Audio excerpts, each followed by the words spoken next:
The tree that stood still. A parable about the wisdom of trees.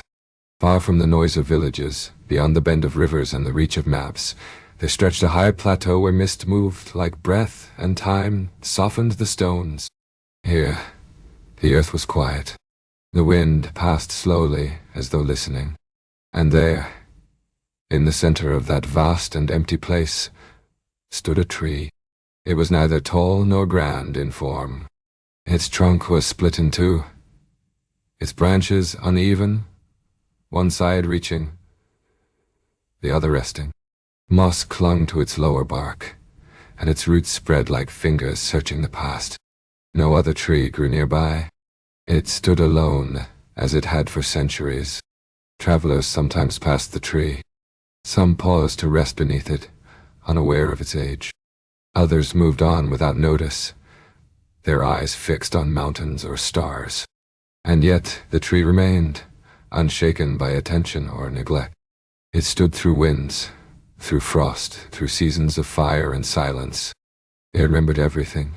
When the mountains were young, and the rivers still chose their courses. The tree was a sapling. Birds carried seeds above it. Rains carved little streams beside it. It grew slowly, not with ambition but with care. Its roots followed the rock, not breaking it, but understanding it. Its leaves turned always toward the light, yet never rushed to bloom. Storms came.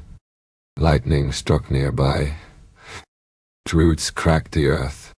Still, the tree endured. Not because it resisted, but because it yielded. In wind, it bent. In snow, it rested.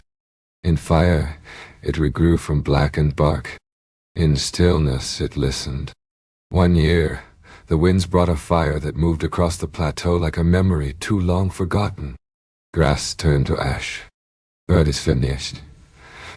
Animals fled. The flames reached the tree, licked at its roots, scorched its lower branches. But the core held. Not because it fought, but because it let go. The tree did not cling to its leaves. It shed them without grief. It did not scream at the sky. It stood, bare and silent, and let the fire pass. When spring returned, green buds appeared. Slowly, quietly, as though nothing had happened. But something had. The fire had marked it. One side of the trunk bore a dark seam, a wrinkle in the story it no longer needed to speak. The tree had become not just survivor, but teacher. And so it watched. Seasons turned like pages. The sky changed colors. The moon carved shadows. Pilgrims and wanderers arrived. Some laid offerings beneath the tree. Others sat for hours in silence, sensing wisdom they could not name. The tree gave nothing in return. Yet people left with more than they brought. For the tree taught not by speaking, but by being. Its lessons were quiet. That stillness does not mean stagnation. That growth is not always upward. That bearing scars is not failure, but testament. A boy once came to the plateau, running from the weight of a broken world. He circled the tree again and again. He built a small shelter nearby, then tore it down. The tree offered no shelter but cast a shifting shade. Over time, the boy stopped running. He began to listen, not to the wind, but to the silence beneath it. He watched how the tree swayed in storms without falling, how it dropped its leaves without sadness, how it bore the weight of snow without complaint, and how, even in stillness, it never stopped becoming. The boy stayed for many moons. He carved not into the tree, but into his own memory. Then he left, different, not healed, but opened. He became a teacher, and though he spoke in words, his truest lessons came from presence. Generations passed. The tree stood through wars it never saw, through droughts that cracked the far valleys. Birds returned. Grass grew tall.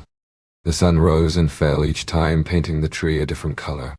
And through it all the tree stood, aging not as decay, but as deepening. Its wisdom became the land. Roots reached deeper.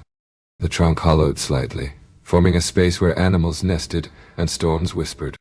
Yet still, it bore leaves. Still, it reached. Still, it welcomed whatever came. In time, the tree became known not by a name, but by a path worn into the earth. The people who came no longer asked for answers. They simply sat. Some brought stones. Others brought silence. All left something behind. The tree kept none of it. It needed nothing. Its wisdom was not knowledge, but patience. Not opinion. Not noise, but listening. And in its stillness it reminded the world of something forgotten. That presence is the oldest form of guidance. That endurance without bitterness is the mark of true strength. That to grow without rushing, to yield without breaking, and to give without pride, this is the way of the tree. And so the tree stood, season after season, root after ring after breath, alone, yet never lonely, not waiting, not wanting, only being. Reflection.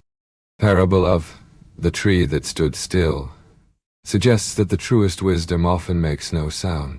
Trees teach through their quiet lives, growing slowly, enduring gracefully, shedding freely, and welcoming everything as it comes. To be like the tree is not to escape the world, but to embrace it without fear, without resistance, and without need to be more than what you are. To simply be, and in that being to touch eternity.